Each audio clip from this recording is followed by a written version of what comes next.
Crônicas do Amanhecer, por Feijão Centro Espírita Allan Kardec de Balneário Gaivota, 3 de abril de 2021.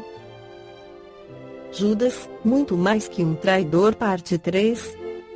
Poucos nomes na história são tão identificados com o mal como Judas Iscariotes, o discípulo que traiu Jesus com um beijo e o entregou à morte certa. No entanto, nos últimos anos, graças à arqueologia, mas também à literatura, a imagem do discípulo maldito do Novo Testamento mudou profundamente para se situar em um terreno muito mais ambíguo.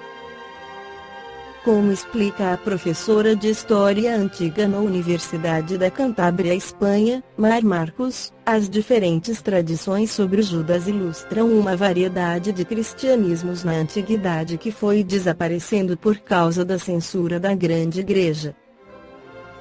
Com isso, perdeu-se uma tradição textual rica e variada, classificada como apócrifa e herética. Quase tudo o que rodeia a morte de Jesus, que os cristãos relembram na Semana Santa, está envolto em um denso mistério, no qual mito e história se misturam. As certezas são escassas. A grande maioria dos especialistas concorda que Jesus de Nazaré foi uma figura histórica e que morreu crucificado em Jerusalém durante a Páscoa judaica Pesach.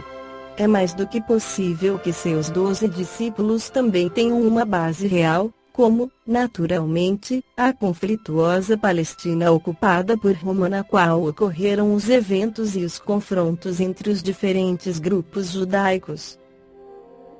Todo o resto, a última ceia, o jardim do Getsemane, Pilatos lavando as mãos, a negação de Pedro, as 30 moedas de prata, está mais próximo da lenda do que da realidade certificada por documentos ou escavações, e isso inclui a traição de Judas. Neste imenso terreno que se abre entre a fé e o mito, Judas surge como uma figura que despertou um misto de fascínio e repulsa os pintores Carracci e Caravaggio, os autores clássicos Jorge Luiz Borges, José Saramago, Antony Burgess e Nikos Kazantzakis, e os mais recentes Amos Oz, Amélie Nothomb e Philip Pullman se aprofundaram nesse apóstolo que, apesar da fama universal, é um personagem secundário, embora decisivo, no Novo Testamento. Como em quase todos os episódios em torno da morte de Jesus, os evangelhos oferecem versões diferentes, até mesmo contraditórias, dos fatos. Os motivos da traição, as famosas 30 moedas que dão título à nova série de Alex de la Iglesia Parable, a influência do diabo e a forma da morte enforcado ou caindo de modo patético e morrendo estripado variam em Mateus, João, Marcos e Lucas. A Bíblia também inclui uma ideia poderosa que Jesus sabia que ele o trairia porque isso era parte do plano divino para sua morte e ressurreição. Daí a famosa frase: o que vais fazer, faça logo. João 13,27. Não que os demais apóstolos apareçam especialmente bem nos momentos finais de Jesus. Pedro, por exemplo, negou 3 vezes conhecê-lo. Mas Judas carregou toda a culpa e se tornou sinônimo do mal. Seu papel na expansão do antissemitismo foi enorme. A escritora norte-americana Susan Gubar, autora de Judas, a biografia 2009, insiste especialmente nesse fato. No final da Idade Média, ele era completamente vilipendiado. É associado ao povo judeu e usado para atacá-lo. A traição passa a ser, a partir daquele momento, sinônimo de Judas e dos judeus estereotipados na longa e implacável história do antissemitismo, explica por e-mail esta professora da Universidade Bloomington, de Indiana. Na primeira crônica do Amanhecer colocamos o texto da notícia completo, agora fazemos a síntese sobre o trabalho de Jesus. no Evangelho segundo o Espiritismo, Allan Kardec inicia colocando que houve 3 revelações para o mundo ocidental: Moisés a primeira, Jesus a segunda e o Espiritismo a terceira. Sobre a segunda com Jesus, esclarece Allan Kardec, Jesus não veio destruir a lei. O que quer dizer a lei de Deus? Ele veio cumpri-la, ou seja, desenvolvê-la, dar-lhe o seu verdadeiro sentido e apropriá-la ao grau de adiantamento dos homens. Eis porque encontramos nessa lei o princípio dos deveres para com Deus e para com o próximo, que constitui a base de sua doutrina. Quanto às leis de Moisés propriamente ditas, ele, pelo contrário, as modificou profundamente, no fundo e na forma. Combateu constantemente o abuso das práticas exteriores e as falsas interpretações, e não podia fazê-las passar por uma reforma mais radical do que as reduzindo a estas palavras: amar a Deus sobre todas as coisas, e ao próximo como a si mesmo, e ao acrescentar: esta é toda a lei e os profetas. Segue Allan Kardec, mas o papel de Jesus não foi simplesmente o de um legislador moralista, sem outra autoridade que a sua palavra. Ele veio cumprir as profecias que haviam anunciado o seu advento. Sua autoridade decorria da natureza excepcional do seu espírito e da natureza divina da sua missão.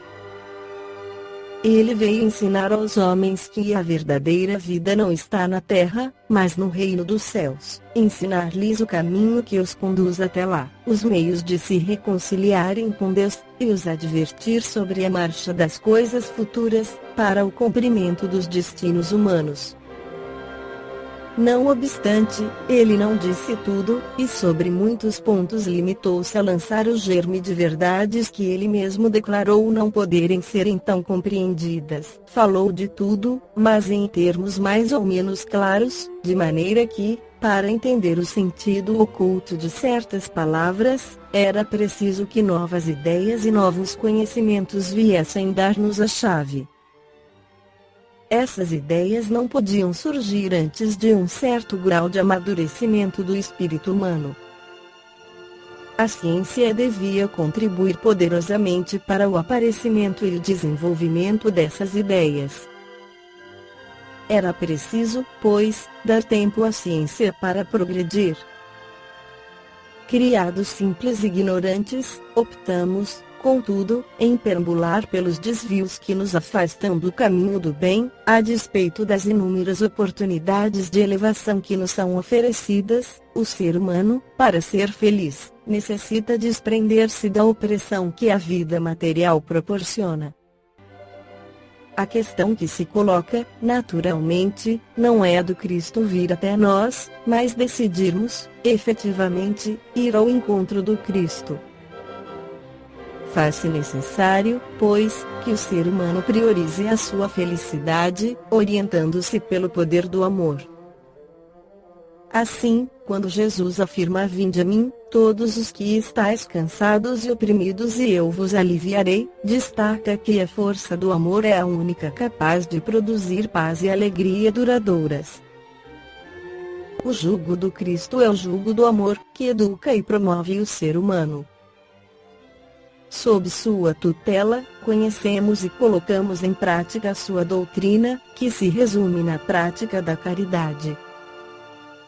Entretanto, agindo como espíritos rebeldes e imaturos, fugimos de sua assistência, através de ações infelizes, contra nós próprios e contra o próximo. É importante não nos submetermos às pseudo-necessidades alimentadas pelo ego, que, por serem fictícias e transitórias, atordoam os sentidos, envenenam os sentimentos, obliteram o raciocínio, interpondo obstáculos à melhoria espiritual. O atraso moral torna o espírito escravo de paixões inferiores, onde o orgulho e o egoísmo estabelecem reinado desolador.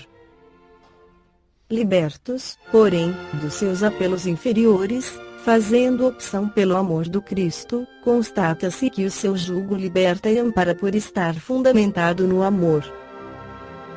Esta foi a crônica do amanhecer de 3 de abril de 2021. Por Feijão Centro Espírita Allan Kardec de Balneário Gaivota. Que a paz esteja com todos.